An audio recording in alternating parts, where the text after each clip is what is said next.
My name's Rebecca Black, and I sang the song Friday. This is that story.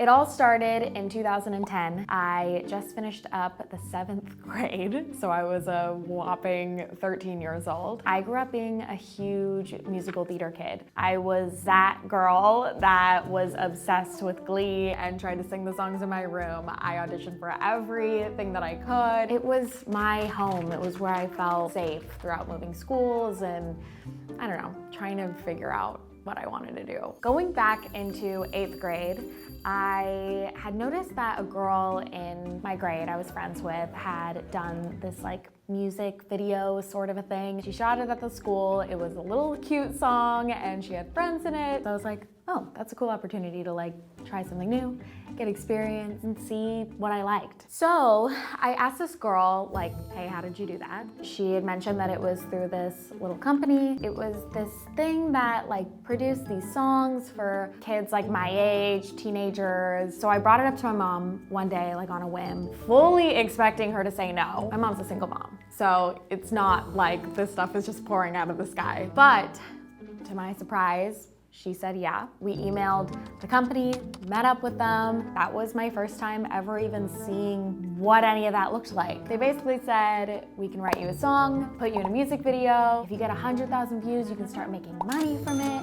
But at that point, I was like, okay, there's no way that this little thing is gonna get any sort of attention. So whatever, like I just want the experience. They sent me a song and the first song was a song called Superwoman about being some boy's superwoman. And at that point, I had just finished up my first relationship that lasted 3 days and I broke up with him because I was too afraid to talk to him. So that clearly wasn't going to be the song that I was going to sing. I asked them to send me another one because I just didn't really feel comfortable. They sent me a song called It's Friday. And it was this cute little song of like waking up, going to school, and I was like, yeah, I do that. This is it. It wasn't even really about like what the song was about or planning for this big career debut because that just doesn't happen to me. So I went in, I did the whole spiel of a recording process, learning what it's even like. That was kind of that. I knew that the music video was coming up in a couple weeks, but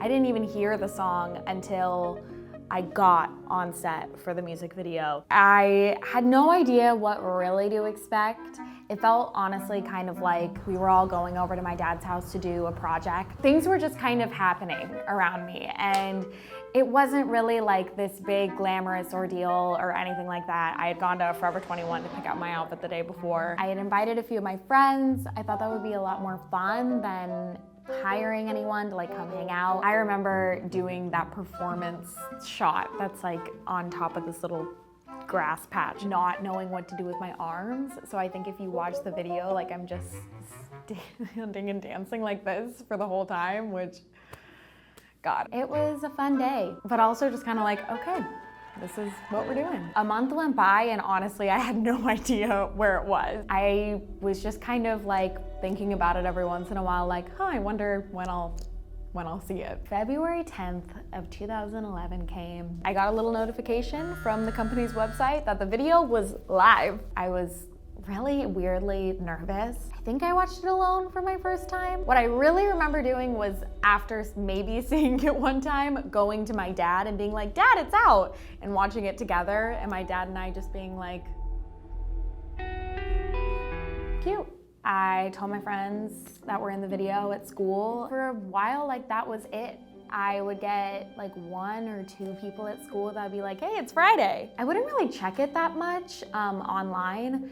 I know that over the first month it had like maybe 3,000 views or something. One day, which literally was a Friday, I was on my way home from school and I got another little notification from the website. Hey, this sucks, but you're gonna be famous. And I think they said that it was on a website called Tosh.0. When I saw that, I was just really confused. I don't even think I told my mom or anything. I like went straight to my room and was like, what's going on? I went to the video and it definitely had 3 times the amount of views that it had a few days ago. Comments were starting to come a bit more and they were definitely all making fun of me, making fun of the song. That immediately put the biggest pit in my stomach I've probably ever had. I think at that point, I was just like, Mom, help.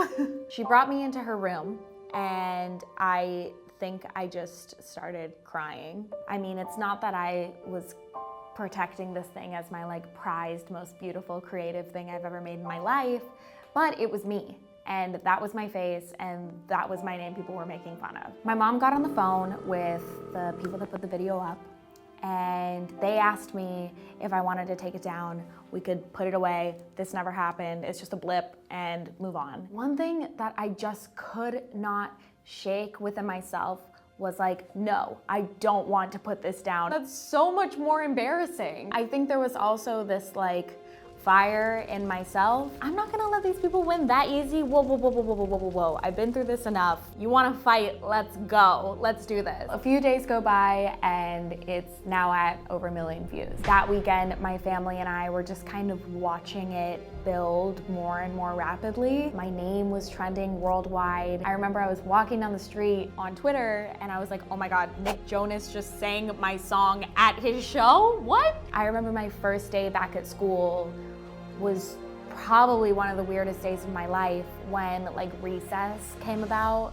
All of these people just like flocked my way because they were so curious. With all of that going on, my parents were trying to figure out how to handle like all of the incoming stuff. Now Good Morning America wants to talk about something, and I just got asked to do the Tonight Show with Jay Leno. I don't even think I knew what a manager was at that time. Of course, they were coming to me and my parents saying, we're gonna change your life and make so much money and do all these things. At this point as well, I had stopped going to the school I was at, public school, and I stepped into homeschooling to finish the year. I come from a family of doctors who expect nothing but literally greatness from you, and I was getting all of these crazy opportunities, you know, spend a day doing this and then spend a day going and working with this person and doing all of these crazy things.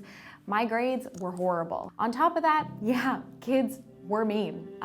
I'd walk down the hallways and it was just this like weird persnickety, like very few people were laughing with me. I was like, this would all just be so much easier if I could not be so nervous about it all the time. As much as like I wanted to keep my friends and how much I needed them at that point, I think both me and those friends cut each other off because we were young and petty, and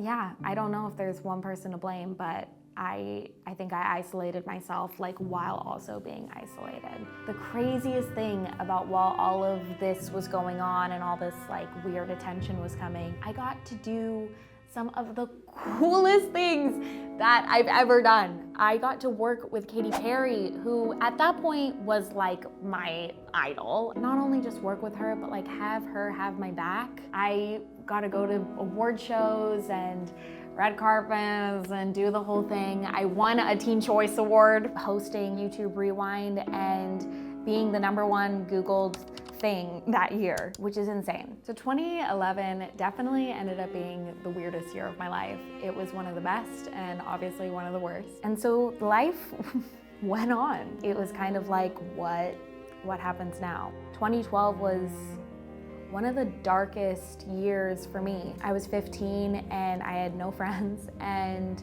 I was super alone. And at that point, like you would think having like a team and all these things makes everything so much better, but all it was were just people who didn't care to understand what I wanted, didn't want to hear it. If anything, that was just interrupting their plan for who I was gonna be. And when you're that young, no one should be telling you anything like that. You've got to figure it out for yourself. When I was 16, I fired everyone in my team, and my parents were like, you should go back to public school. So I did. And at that point I started a YouTube channel, and that was one of the most freeing things I'd ever done for myself because I got to talk how I wanted.